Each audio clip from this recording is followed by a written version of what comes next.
Welcome to my sewing room. Have you ever watched the salesperson unwind fabric from the bolt and thought, it is just too pretty to cut? I have kept some pieces for years waiting for the perfect project that would be worthy of my fabric. Centuries ago, when linen was hand-woven, fabric was the most valuable thing in a household inventory. In the 1700s, it was more valuable than the furniture. I still get that same feeling when I find that special piece, and I cherish it. Today we're going to make wonderful projects that will inspire you to get out your stash and start sewing.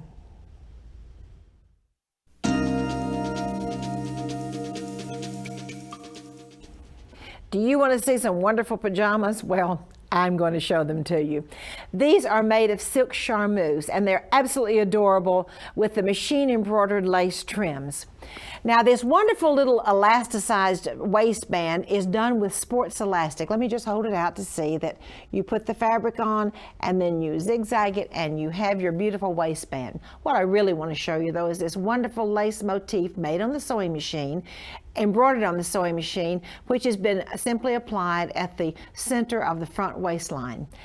Come look at the lace edging on the bottom of these pajamas. Absolutely fabulous. And once again, embroidered on the sewing machine. Now it looks as if this is embroidered in one piece. Guess what? It's not. It's embroidered in small pieces and then attached. The small pieces are joined together. Isn't this the most adorable camisole? The wonderful silk charmeuse that feels so good. The camisole is constructed. This beautiful motif is constructed on the embroidery machine and then placed on top of the camisole and the fabric cut away. Now, if you have an embroidery machine, this wonderful Swiss lace is not hard to make. The first suggestion is that you have to use water-soluble stabilizer, and this has 2 layers of the water-soluble stabilizer, which looks like mesh, but it still is water-soluble. You make your different little pieces, small little pieces at a time, then you've got to attach them. Okay, here's one of these pieces. So what you do on the end that you're going to overlap and attach, zigzag together, you trim it very closely. Just leave all the rest of that stabilizer. The next step is to overlap the pieces and then zigzag them together. You can use invisible thread or thread just of a matching color, but you need to zigzag the insertions together, the edgings together, and then you'll have a long piece to put on the edge of the pajamas. Now, you can make motifs with the Swiss embroidery on the embroidery machine, and this is just a little motif that has had the water-soluble stabilizer rinsed away. The lady that made these wonderful pajamas, and a good friend of mine, is here today. This is Jane Cook. She is a sewing consultant with Zunt Design. Jane, welcome to the show. Thank you, Martha, for having me here. It's my pleasure. And I'm going to show everybody out there how to make this wonderful lace on your embroidery machine. You start with 2 layers of the wash-away stabilizer, and you hook the stabilizer all by itself, and you just have your stabilizer on your sewing machine with your hook. You can make as many of these segments in a hook as you can get in a hook all at one time. You never have to rehook it, just continuously make the segments. Then you cut them apart and you trim very closely down here, because we're going to sew this together right here where there's a little joining piece of thread right there for you to sew, and I'm going to show you how that's done right here on this sewing machine. You just set your sewing machine up with a zigzag stitch and invisible thread. If you've never used invisible thread on your machine, this is a real good time to try it and learn how to do it, because it really does sew really well. And I sew with it on the top of the machine and in the bobbin, and you cannot even see the joining stitches at the time. So we just start over here on the band side, because that's the side that you have the most area in, and you just overlap it and you just kind of go around the curve. It's just like going around the curve, and you've got your 2 pieces sewn together, and that's you construct as many of these as you need for your project before you start to apply it to your pajamas or your blouse or whatever you happen to be putting it on. And we've done this with a colored thread so you can actually see where I join these together. But if you've done this with invisible thread, you can't even see it. You don't even know that that's not a continuous line of machine embroidered lace.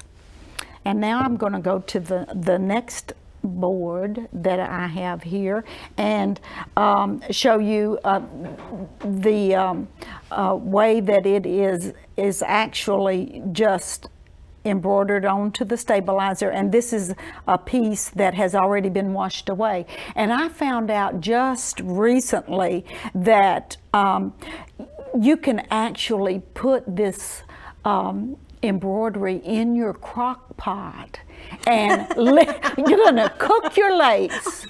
Jane, what, to dissolve the to dissolve it, and it makes it so soft. Do you need to put the crock pot where it's got hot water in it? Well, no, you just put your warm water in the crock pot, turn it on, and go off and leave it for 30 or 40 minutes, an hour, ever how long you need it to be. And when you cook after you cook your lace, it's as soft as you have ever seen before. I love it. And so now that's how we got the bottom lace already attached and you cook it together. after you put it together? Yes, definitely, definitely. You wouldn't want to do that individually, or you wouldn't be able to hold it up together. So we're going to go on to the next board, and I'm going to show you this wonderful large motif. This is how it comes off the sewing machine. This is trimmed up, and we're ready to go to the next step. This is the motif applied to your fabric, and you just zigzag it on and cut the fabric away from behind it, and you have your completed motif in your garment. Jane, thank you so much for sharing with us about these wonderful machine embroidered lace. It is truly something that everybody enjoys doing, that's so fortunate as to have one of these machines. Yes. And now Jane has some sewing inspirations for you.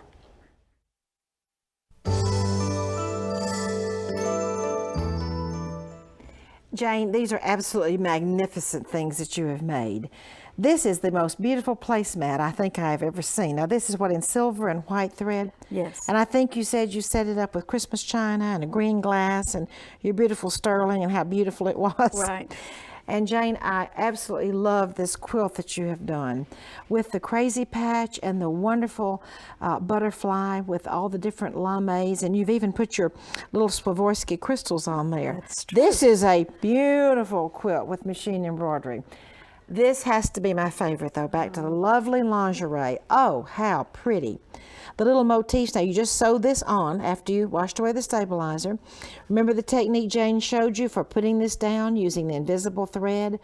And you know what, the little motifs are also, I think I'll just turn it around so our viewers can see, the little motifs are also on the back. Now Jane, what is that, the sparkly thread, what is that, a pearly color?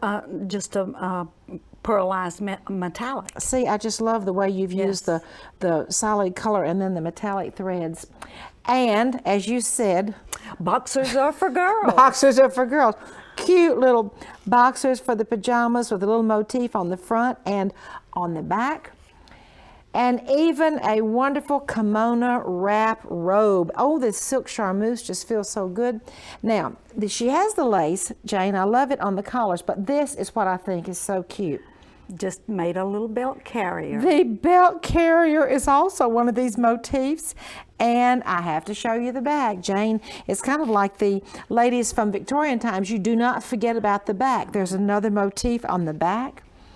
And let's get casual here. A purchased jacket with the lace on the bottom, also done in white and silver, and then just a little lace pin or brooch, as they're calling it again. Yes. You know, everything comes round. Right. Brooches is what the pins were called in 1900, and this year they're called brooches again.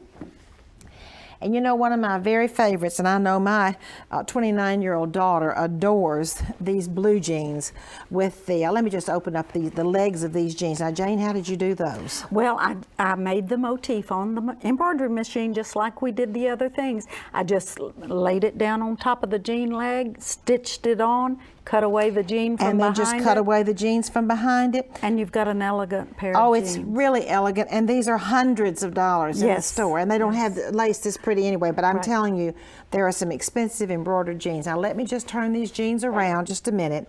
You have even embellished the pockets. Now, I have a question. I've just sewed the pocket down. You just sewed the pocket down. You don't use the back pocket? No, well, I never used a back pocket. And I started saying, now, did you take this pocket off? But I put my hand in.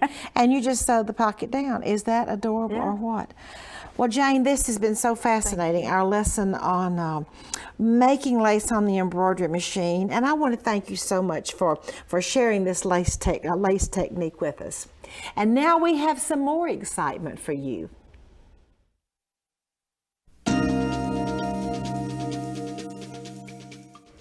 Machine embroidery is not just for clothing. I cannot wait for you to see this wonderful little bowl that is done with machine embroidery.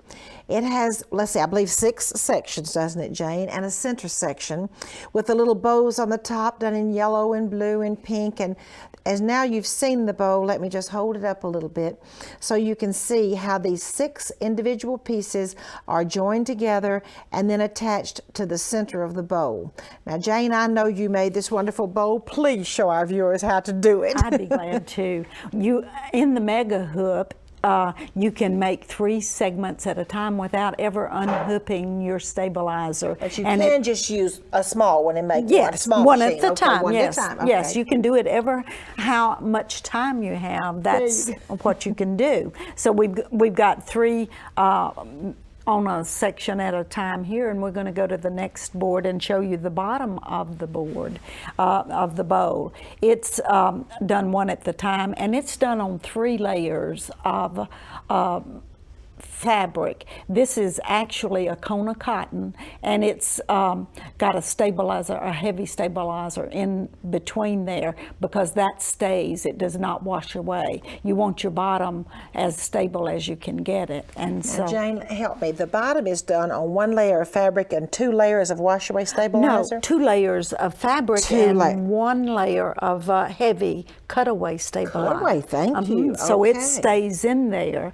and because you want as stable a bottom as you can for your bowl. Okay. You don't want your candies falling out of your bowl. No, we don't. Okay, and then you take the 3 segments and sew them together right here and right here, and then sew these 3. You only deal with 3 at a time. You sew them to the bottom of the bowl, and I've made a little template that has arrows that you would put exactly at the joining place, so that when you get to this point, you will be able to match up your other side, and then you'll sew this seam, and your bowl will be complete. Now help me once. You sew the 3. Now those are done on water-soluble stabilizer. Correct. Okay, you sew the 3 pieces together, 1, 2, 3. And then you sew those 3 to the bottom of the bowl. Then, of course, the other 3 are sewn together. You attach them to the bottom of the bowl. Then one side and then the other, and then we have this bowl. Yes. Did I get it? Yes, you got it. And you don't wash away your stabilizer until your bowl is complete. Okay. When you get through sewing it all together, you dip it down in the water, and then. But we're not going to cook the bowl. We don't put it in the crock pot. No, okay. Because we you want want it to be that stiff. Yes. Okay, this bowl is absolutely beautiful. Thank you. And this is truly a wonderful and unique way to use our embroidery machines. It just gives us something else to do rather than clothes, or in addition to clothes. Jane, thank you so much. Thank you. And now we have some hand embroidery for you.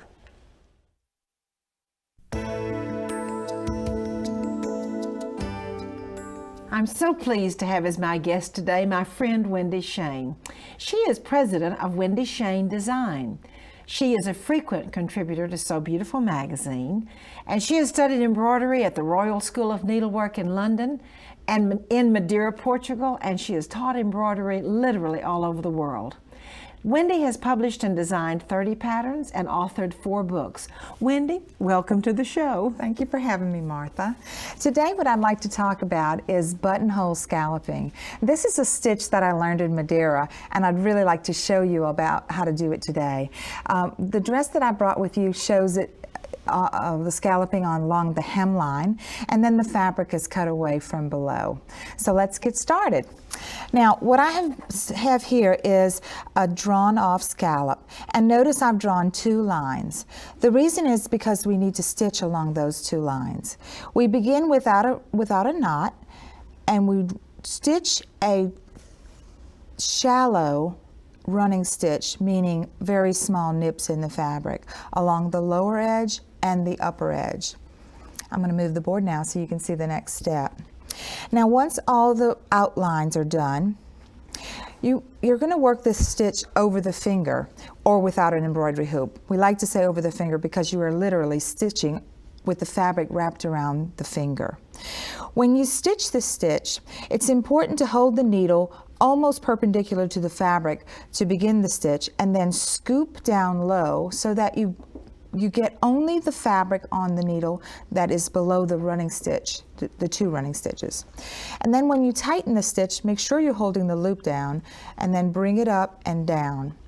The next stitch is placed right beside it. I'm going to take it right in deep. The needle slides just beside the first stitch, and these stitches are worked one beside the other. Let me show you the next step. Now, when you approach the points, this is the part that confuses everyone, including myself in the beginning. When you approach the point, you want to stitch the stitches right up until where the needle, you can't fit the needle in any longer on the first scallop. What I mean by that is you want to stitch the left side up until the bottom edge of the stitch runs up into the next scallop. Instead of stitching the point down, I'm now just going to switch sides and start stitching the next scallop. So the point is never stitched. Now you might say, well, what happens to the point? Well, when you leave the point unstitched and trim the fabric away, it actually acts as a hinge.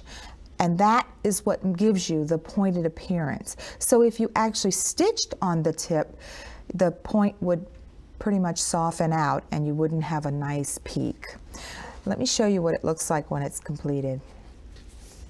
Now here's a scallop edge that I have completed, and now what I've done is I've taken my scissors in, and remember this part of the garment will be cut away, and I've trimmed very close to the scalloped edge. I'm going to pull it up so you can see what I've done. And as you can see, the fabric is cut very, very close to the scallop buttonhole edge, and that seam would be considered a finished edge. Now you can use this edging with just about any place where you would put a seam in lieu of a hem or an edging. And the threads that I would recommend for this are any rounded twist thread, such as a pearl cotton or a cotton embroider. Or you can use floche or just basic stranded cotton. How many strands if you use just a regular floss? I really highly suggest 1 strand throughout. Okay. I have to ask you a question. Have you ever poked your finger? All the time. Oh, Wendy. But it's worth it. When I see you do that, I think, has she ever? Wendy, that is absolutely fascinating. And several of my antique pieces do have, well, a lot of my antique pieces have this lovely, now what is the correct name for it? It's a buttonhole scalloped edging. Buttonhole scalloped edging. And with a little practice, it's really not that hard to do. Well, it's absolutely beautiful. And thank you so much for sharing this with our viewers. My pleasure, Martha. And now we have a beautiful doll dress for you.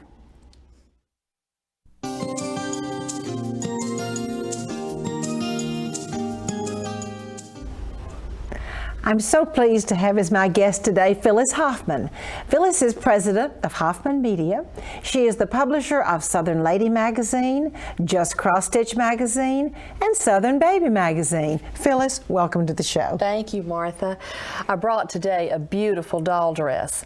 And this doll dress has many techniques that just make it a stunning piece. We're going to talk about today the beautiful bodice because it's attaching the lace to the fabrics in all of our sewing, and the correct way to do it that gives it a beautiful, beautiful finish when we are complete. But this entire pinafore on the top with the bodice and the entredeaux at the waist, and then of course the shark's tooth skirt with additional trim at the bottom. But they're basic techniques that we must do to make all of our heirloom sewing absolutely beautiful. The first thing we want to look at is how do we attach a trim to fabric? There are two ways that we can do this. First of all, when we understand that when we buy our trim, and this particular trim has the entredeaux already sewn to it or made in the trim, we will cut away down to the edge of the entredeaux. This technique works when we are working with a folded piece of fabric because this folded fabric creates the edge that we will attach to, so there are no raw edges. We simply butt the trim right next to the fabric and we zigzag, and that makes a very clean finish in attaching our edging. Now, if we are attaching edging to a raw edge piece of fabric, we have to do a little bit extra work here. First of all, we still trim our edging, but we leave I'll leave a 1/4 of an inch margin here so that we have something to attach to. Then we simply place it on our fabric and pin it in place as shown. Then we will stitch in the ditch right as close to that entredeaux edging as possible. But in order to secure our lace, we have to do 2 more zigzagging. Once we have attached the edging to the fabric, we're going to trim to 1/8 of an inch. And then we're going to zigzag to secure that because that is the most important part of attaching any of our laces and edgings to fabric. And then we will flip it over and we will again zigzag, making sure to catch the holes of the entredeaux and the edge of the fabric, and then press it nice and flat. The skirt attaches to the bodice using the same techniques. Once we have gathered our threads in the skirt, we lay the entredeaux on the top of the skirt, and of course we line up our edges making sure they're perfectly straight, and then we'll stitch right here in the ditch along the top of the entredeaux. Once that is done, we will trim to 1/8, and then we will zigzag those edges. And I'll flip this over so that you can see how this looks. This is where we have zigzagged the raw edges, and then on the top side of the fabric we will simply zigzag through the entredeaux, making sure that we have secured everything to the skirt. Now, Martha, these techniques that we have also work on the hem of the garment because it is important in all of this, in attaching these laces, we secure it because it could pull out, especially if these little dolls are going to be played with when little hands are tugging at the skirts. But these techniques will help us keep our sewing perfect.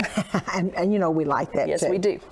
And next I have a vintage clothing outfit for you.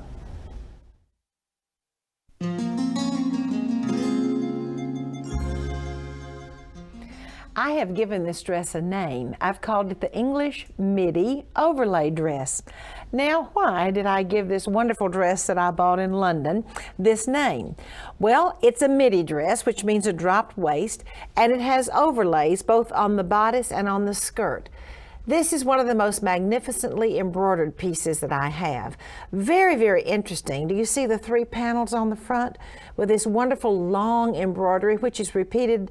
Oh, these 2 are repeated on the side panels, and it's dropped down a little bit on the center panels.